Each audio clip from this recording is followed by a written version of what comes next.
Assalamualaikum warahmatullahi wabarakatuh. Salam sejahtera untuk kita semua. Kami dari kelompok 8 akan mempresentasikan hasil diskusi kami tentang Pancasila sebagai dasar pengembangan ilmu. Perkenalkan, nama saya Muhammad Abdul Fikri dengan NPM 202043500041. Di sini saya akan menjelaskan tentang definisi ilmu. Terlebih dahulu, untuk definisi ilmu adalah pemahaman mengenai suatu pengetahuan yang mempunyai fungsi untuk mencari, menyelidiki, dan menyelesaikan suatu hipotesis. Ilmu juga merupakan suatu pengetahuan yang sudah teruji kebenarannya. Namun atas dasar kelebihan ilmu, masih juga terdapat berbagai kekurangan ilmu. Kekurangan ini bersumber pada asumsi landasan epistemologi atau cabang filsafat yang mempelajari asal mula atau sumber struktur metode dan sahnya atau validitasnya pengetahuan.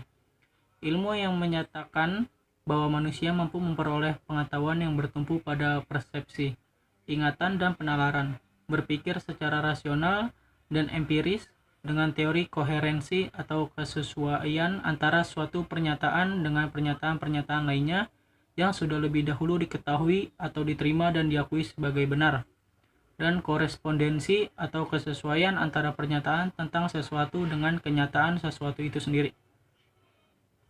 Persepsi yang mengandalkan panca indera jelas ada kelemahannya karena panca indera tidak sempurna. Demikian juga ingatan kurang dapat dipercaya. Begitu juga mengandalkan penalaran dari rasio semata juga jelas mempunyai kelemahan untuk mencari kebenaran.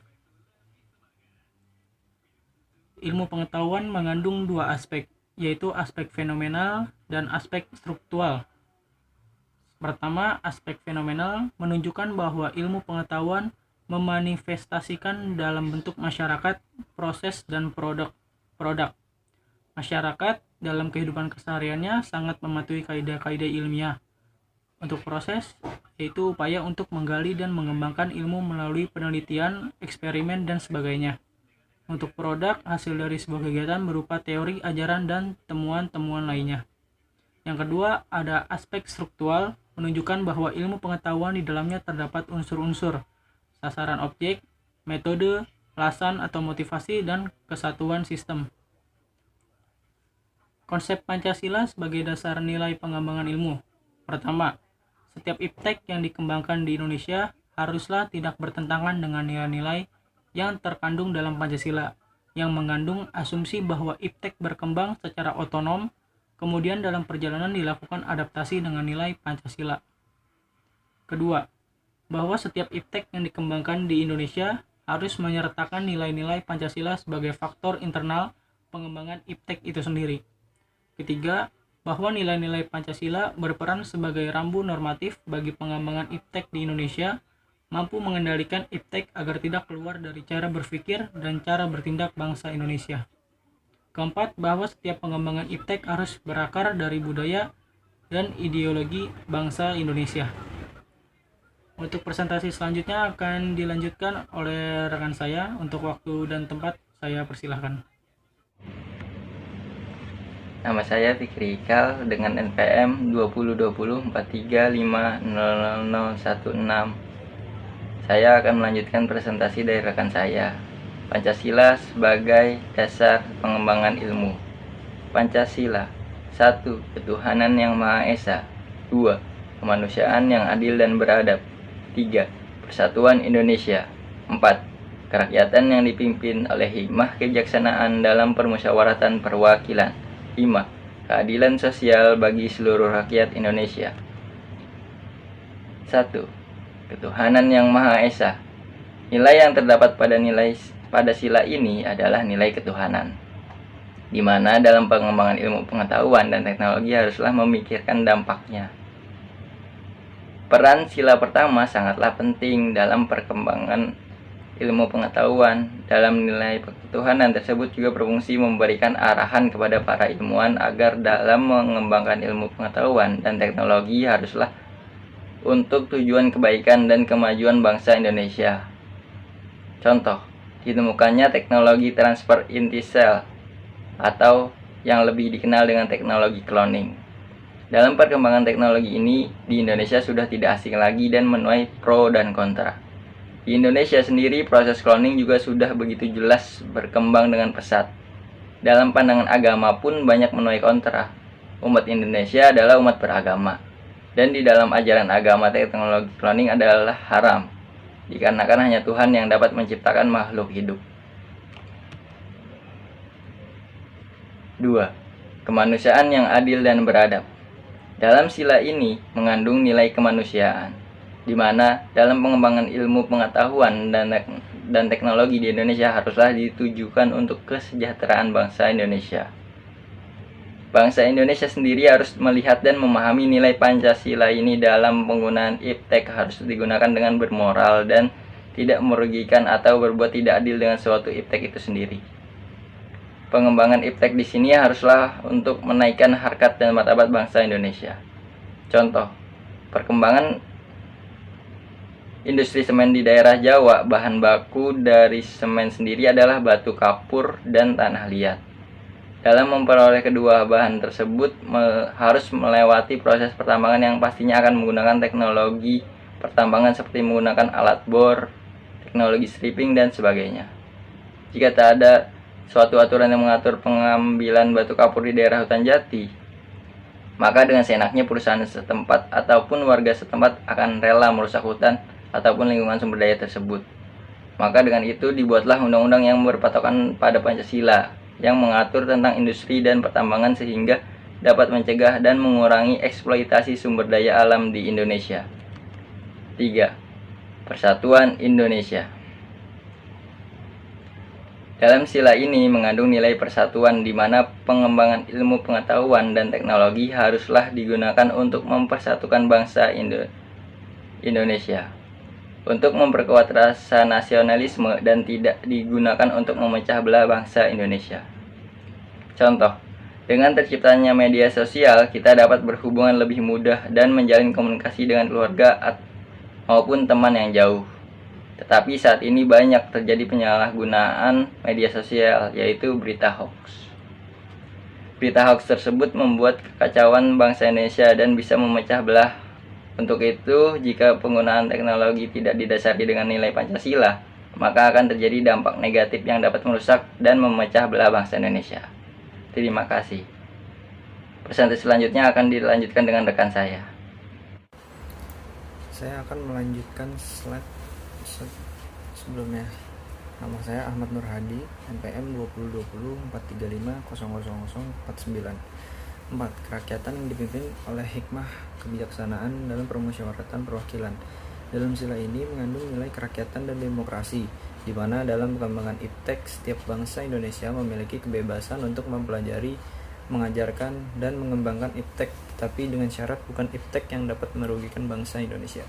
Contoh, dalam pengembangan teknologi nuklir, terdapat orang yang setuju tetapi lebih banyak orang yang menolak, sehingga teknologi nuklir pun ditolak dan tidak dipergunakan.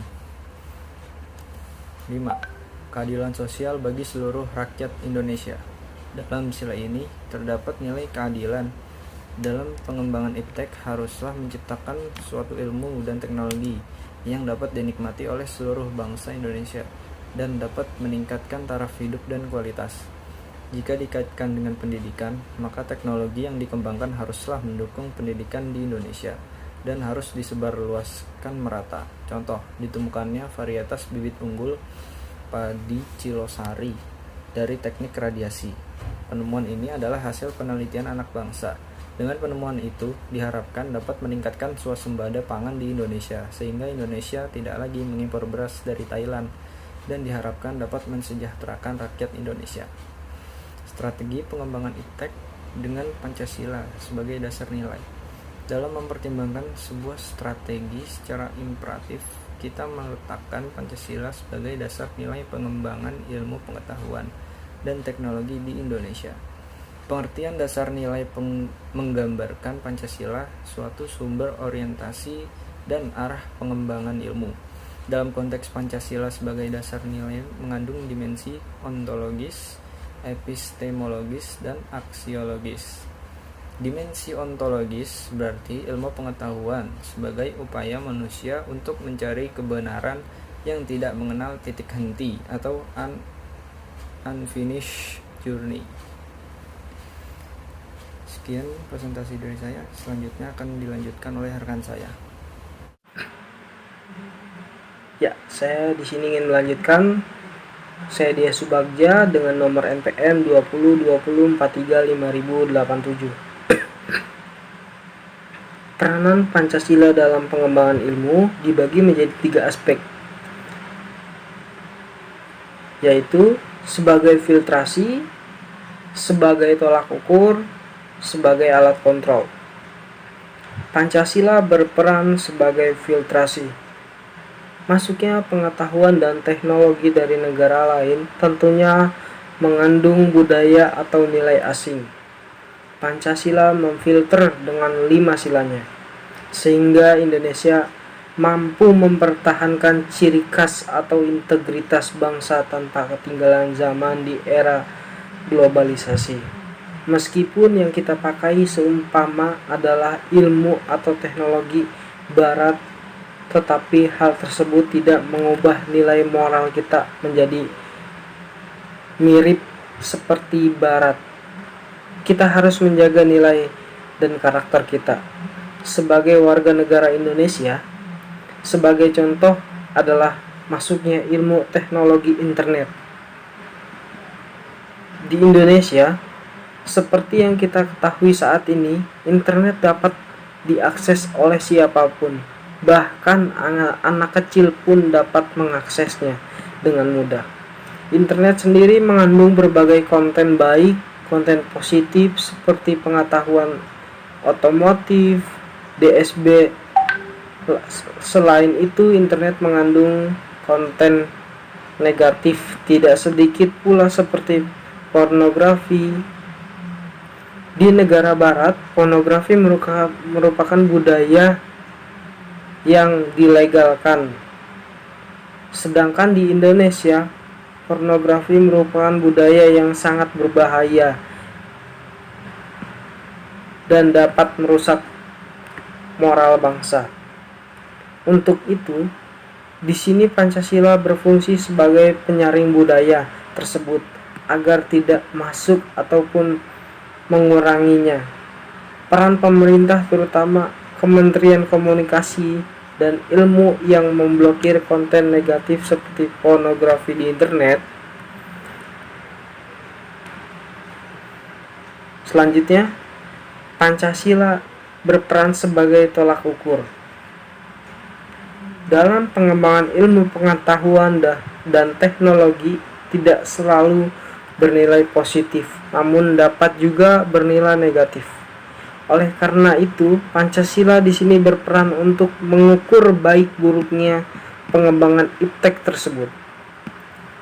Maksudnya, dengan memakai patokan baik dan buruk berupa Pancasila, kita menjadi tahu iptek yang mana yang baik atau buruk bagi bangsa Indonesia. Sebagai contoh, penerapan energi nuklir sebagai sumber tenaga dan keamanan Indonesia. Jika dilihat, sumber tenaga nuklir mampu menjadi tenaga alternatif yang memiliki waktu durasi yang sangat lama untuk habis dan bisa menjadi alat pertahanan militer yang mumpuni.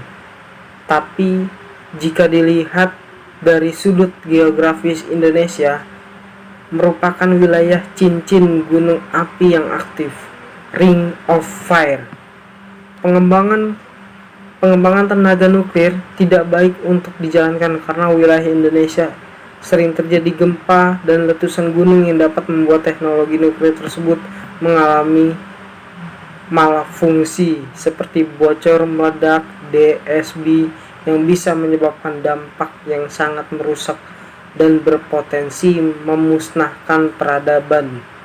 Dari itu dapat disimpulkan bahwasannya pengembangan ilmu dan teknologi nuklir tidak baik bagi negara Indonesia.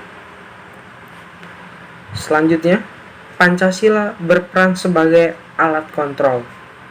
Pengembangan ilmu pengetahuan teknologi yang dapat terkontrol akan menimbulkan penyimpangan yang tidak diinginkan. Dengan adanya nilai Pancasila dalam memperkembangkan iptek, dapat mengontrol dan memberi arahan.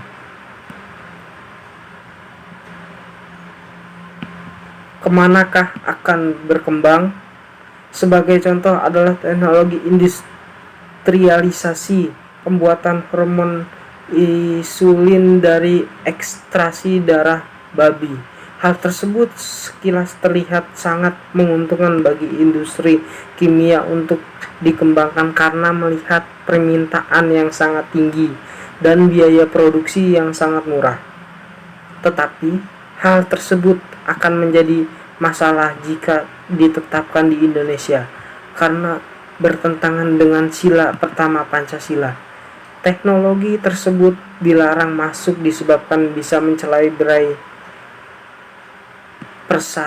perasaan terutama kaum muslim di Indonesia karena babi merupakan binatang haram yang dalam ajaran Islam. Ya, selanjutnya akan dilanjutkan oleh rekan kami.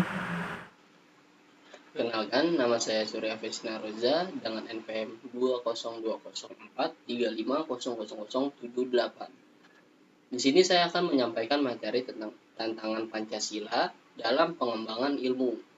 Di materi ini terdapat dua bagian. Yang pertama, perkembangan kapitalisme dan liberalisme yang menguasai perekonomian di dunia termasuk di Indonesia. Yang kedua, apresiasi yang lemah dalam pengembangan teknologi alternatif di Indonesia. Pada bagian pertama, yaitu perkembangan kapitalisme dan liberalisme yang menguasai perekonomian di dunia termasuk di Indonesia, terdapat nilai-nilai yang bertentangan dengan Pancasila. Nilai-nilai tersebut seperti merampas, merebut, berkompetensi, bebas, dan tak ada aturan, dan sedangkan di Indonesia mengandung ekonomi Pancasila yang digunakan sebagai teknik ataupun ilmu dalam perekonomian di Indonesia.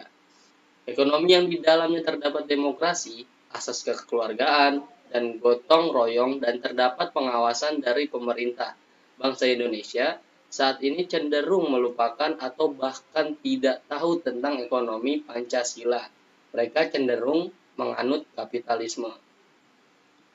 Yang kedua, apresiasi yang lemah dalam pengembangan teknologi alternatif Indonesia. Negara Indonesia merupakan sasaran utama bagi negara-negara produsen teknologi maupun produk-produk lainnya.